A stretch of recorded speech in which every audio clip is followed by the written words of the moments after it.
Can we talk about that fateful day? QF32, flying out of Singapore to Sydney, Yes. correct? Yes. Did that morning itself feel any different in any way? Well, it was because we had 2 extra pilots, 2 extra captains. The crew would normally be 3, myself as pilot in command, a first officer and a second officer, a crew of 3.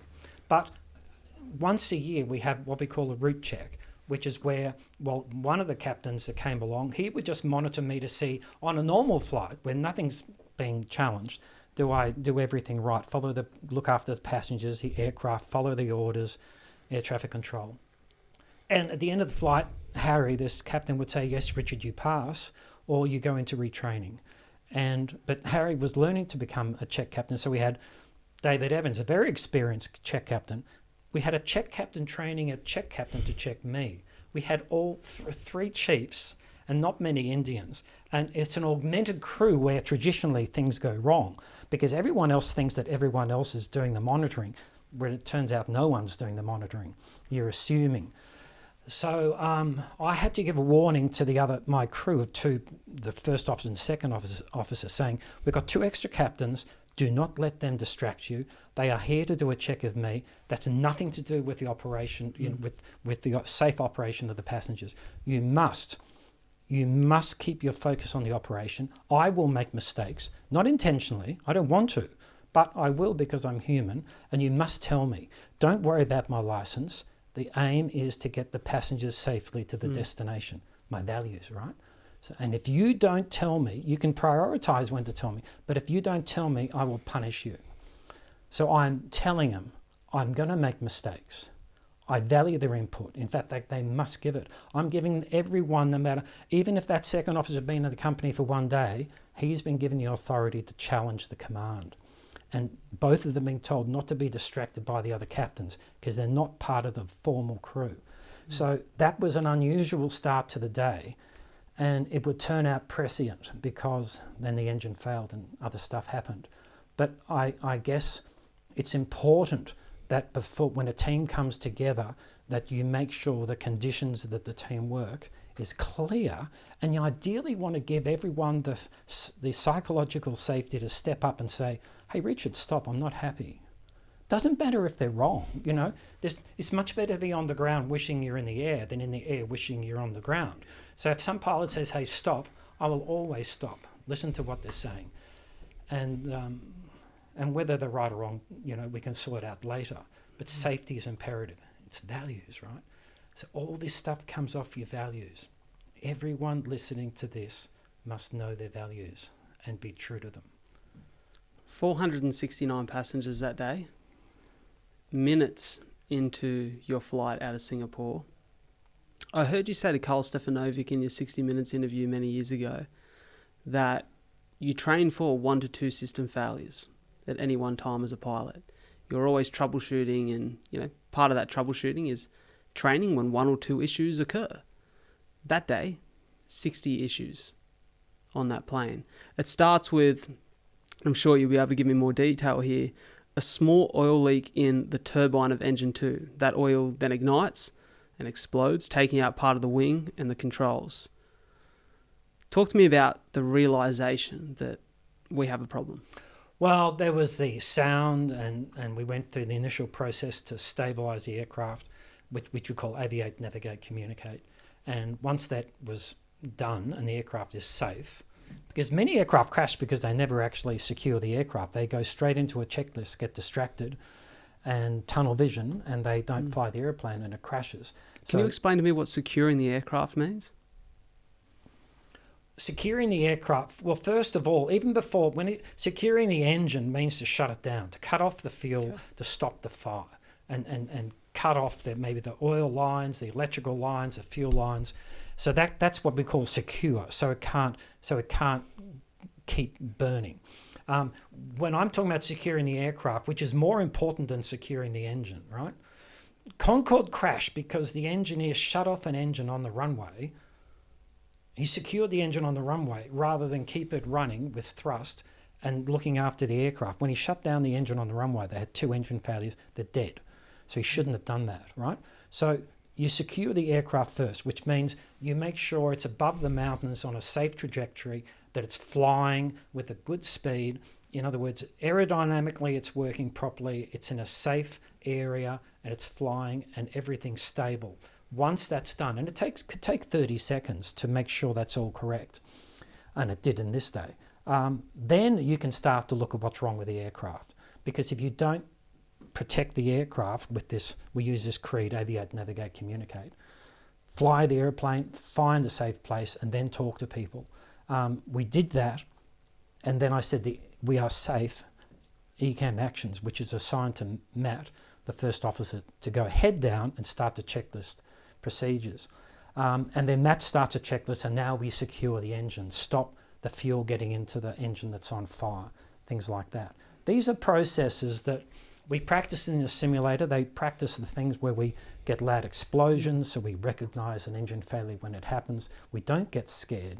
We don't get the fear response, but we recognize, and I did, yes, we've had an engine failure. Now we need to run through the checklist to shut it down. The difference on this day was, even after we secured the engine, there were 40 failures queued up, checklists queued up in the first second.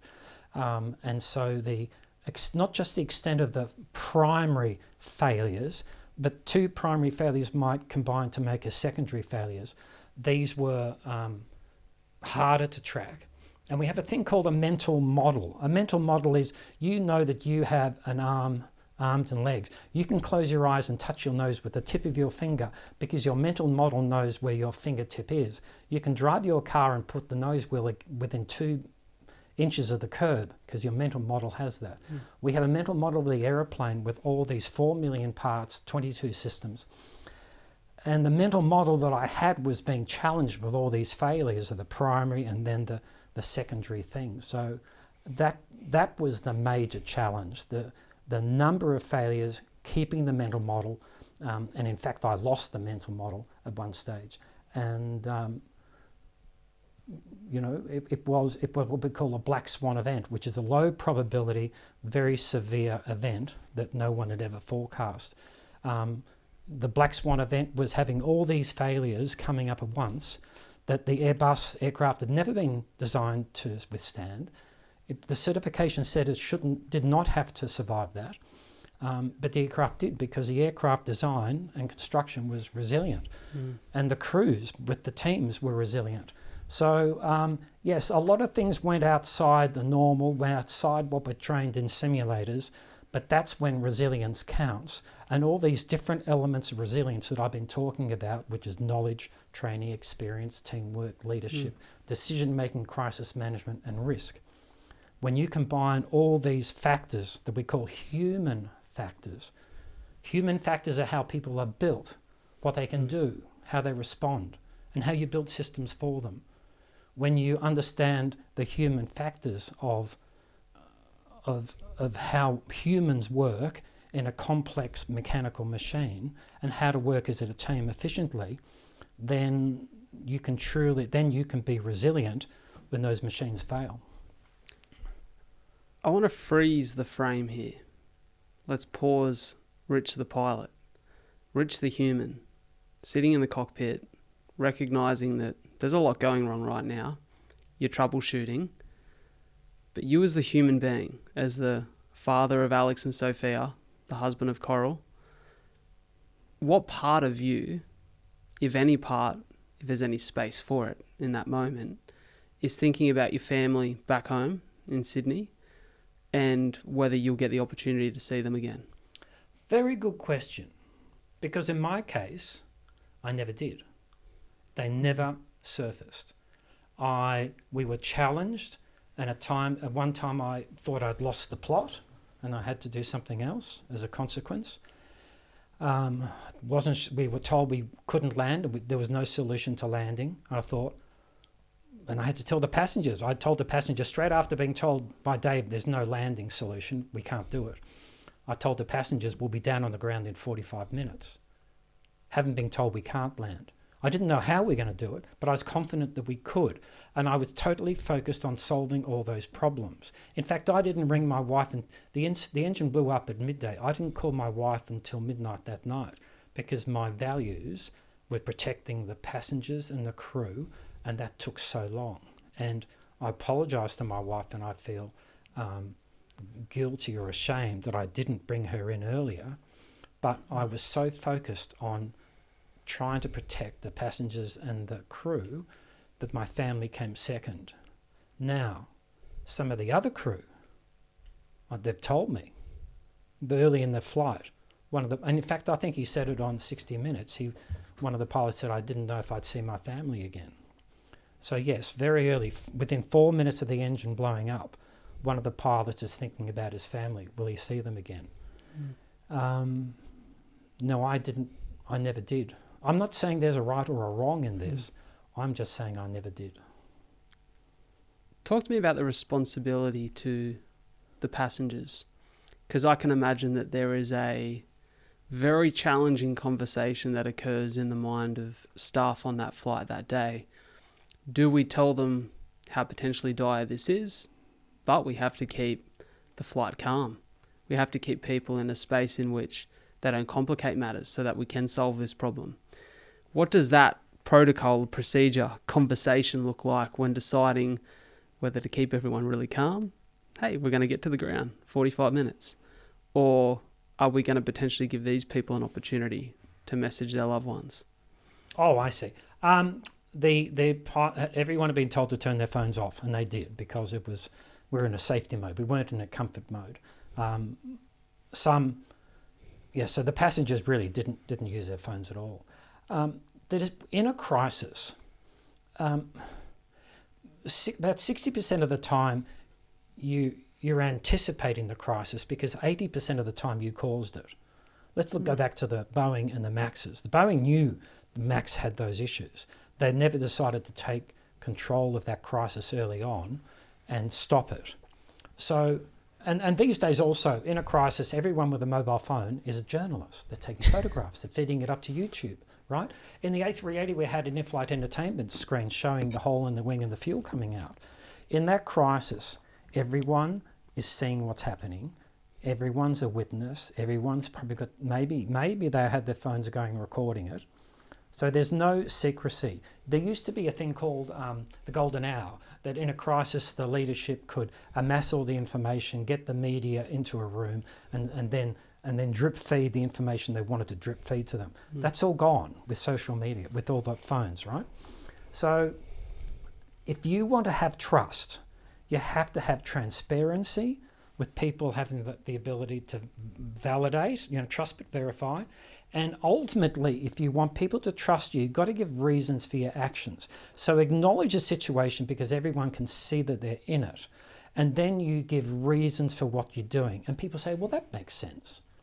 So at the end, after the flight, when the passengers were in the terminal, I gave them each section. There were 3 sections where people were amassed. And they each got a 45-minute lecture on what had happened, why, what was about to happen to them, what they needed to do. And I told the passengers the media are going to be outside. They're going to be all negative, but I'm giving you the facts on how often engines fail. I'm telling you about the Airbus. I gave them lots of facts. I'm giving them reasons why we didn't get them off the aircraft early. Because we had them on the aircraft for 2 hours after we landed. I'm giving them reasons the whole time for why we did things. And then I realised one of the vectors for fear is that there's no single point of contact. There's no one takes responsibility. If there's a crisis, good luck finding a phone number for the parent company on its website, because companies don't publish their phone numbers anymore. So the passengers are about to leave these lounges to go back around the world with no one to contact. So I knew that I had to do something. So I said that you pay extra to fly in this airline, and we have done a bad job, but I promise I'll make it up to you. So if you think that the airline isn't doing what you want it to do, or if you think that we don't care about you. Now these are two measurements that are in the receiver's mind. If you don't think we're doing what you want to do, or if you don't think we're caring, then here's my mobile phone number, call me. So I gave everyone on that flight got my mobile number. It's a single point of contact. I'm taking responsibility, and I'm now going to hear everyone's problems. I think it put the the corporate Qantas into meltdown, because now they knew that I was a auditor for every passenger going home around the world. The Qantas system worked perfectly. They looked after everyone. There were no complaints. I didn't get a single call with a complaint, a single call to say help. I can't stress how extraordinary Qantas was in getting all those passengers home well. But 20 people called up to say, can we have a drink? So even giving my mobile phone number to every one of those passengers in a crisis only had a positive outlook. When you show humility and vulnerability in a crisis, then you create trust and teamwork. And those passengers, when they're left the terminal, I'm not aware of a single photograph anywhere in the world of a passenger on QF32 crying when they went home, right? Anywhere in the world. They were all happy. They all had the vectors of fear satisfied so that they weren't afraid. They knew that if they had a problem, they could call me, and they protected Qantas and the media. And so the media that says that was just looking upon this gleefully. Qantas had such bad media going up to QF32. This could have been the last nail in the coffin, because everything Qantas was doing was wrong and the media was going for the kill. And they couldn't get one passenger to say a negative thing about Qantas. And the whole media worldwide realised there's only one story left, which is to tell the nice story. So it became a good story. Not one passenger complained to the media. It's fascinating. And Qantas came out with a brand stronger after QF32 than it had when it went in. This is another measurement of resilience, isn't it? This is corporate resilience. So this is many teams. There's 8 teams, including the ground staff and the Qantas Crisis Centre and all the support people, making sure all those passengers got home safe. So they didn't just satisfy my value that I would get them home for dinner. The Qantas system satisfied them really forever, that they were all treated with compassion, empathy and care. I love that. Did you take any of those 20 up on a drink? Absolutely. Oh, they're lifetime friends. I get Christmas cards every year from many people. There's one friend in Vancouver that has subscribed me to National Geographic every year, ever since. I get text, really? That's cool, isn't it? I get text emails from a person up in Scotland who takes a photo of his family saying, thank you to all of the crew, because here's my family that I would have never known otherwise. Mate, I love that. How good is that? So if there's a lesson for people listening to this, when you are in a crisis, be transparent, give them reasons, and give them the full and open disclosure of what's happened. Give them a guarantee with your phone number, and people will respect you, and they actually will become the passengers of QF32 became the 8th team that protected the airline. Without those passengers, the Qantas brand would have gone into the sink. Yeah, I love that. Mate, that's what a wonderful story. Let me ask you my last question on this. Actually, I've got 2 last questions on this. You glide the plane back into Singapore at 360 kilometres per hour. How difficult is that actually to do without the systems that you would typically rely on to land? Well, every time you start a descent in an aeroplane, going Melbourne to Sydney, anywhere in the world, the last 300 kilometres is a glide. The engines are brought back to idle. Just imagine idling in your car and you're slowly rolling up to the traffic light. Well, we're going down a hill, and the last 300 kilometres is all downhill with the engines at idle. We're gliding. And so if we lost all the engines, there really wouldn't be much difference to what you experience on every flight. Right? Interesting. So that's the first thing. The second thing is there were lots of problems with the aircraft aerodynamically and from an engineering perspective. So it complicated the approach, and we were getting different warnings coming up during the approach and alarms. But the aircraft, again, if you understand the systems and how the computers are sensing data and how you might set up the aircraft well, to either predict the problem in advance, because that's what we did. We did a test of the landing before we did it at a safe altitude. It's called control check. We proved the aeroplane to safe to land at 4,000 feet before we started the approach, because we couldn't afford to start an approach and then discover halfway down that the flight controls weren't working properly and we'd crash, because that's happened in the past. So there were a lot of challenges, but the aircraft came in and it handled it really well. And I made a presentation to 600 leaders of Airbus at their annual leadership conference. And at the end of the talk, I explained that for every person that dies, there'll be 70 people that will go to the church to say farewell. And so I said, so a whole lot of people, which was 469 passengers times 69, I said 32,000 people would like to say thank you to Airbus for building a resilient aircraft, because that's really what they did. The 380 is, I think, the best aircraft in the sky, survived the Black Swan event, and Airbus saved 32,000 family and secondary victims from post-traumatic stress. I don't know what I'm leaning into here, but there was something that I found pretty cool when I watched the footage of that flight, sitting on the tarmac and passengers disembarking. The Qantas mantra, Spirit of Australia, on the side of that plane, passengers stepping off to go back out into the world and find their way home, and the crew, and I thought, oh, there's something about that Spirit of Australia that I felt was very present in the way that you handled this and your story, this resilience, this vision, this focus, that I think it's a nice way to wrap the story. It's a nice bow.